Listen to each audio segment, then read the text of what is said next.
ভুল, আমার কথাগুলো মনে রাখবা।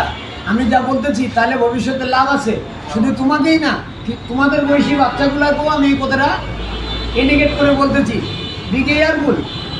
প্রথম কথা হইলো পড়াশোনার দিকে লক্ষ্য দিবা, তাহলে লাইফে দাম হবে। দ্বিতীয় কথা হইলো কর্মজীবন সুখী জীবন।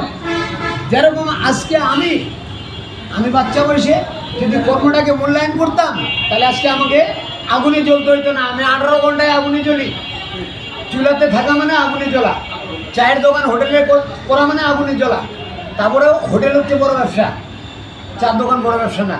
এই জন্য বলা হয়েছে পর মানুষে দুঃখ দিলে দুঃখ মনে হয় না, আপন মানুষ কষ্ট দিলে মেনে নেওয়া যায় না। তেমনি কথাটা এরকমই, সুখ কিনতে টাকা লাগে, দুঃখ কিনতে কিন্তু টাকা লাগে না। সুখ আনতে যাইতে হয়, দুঃখ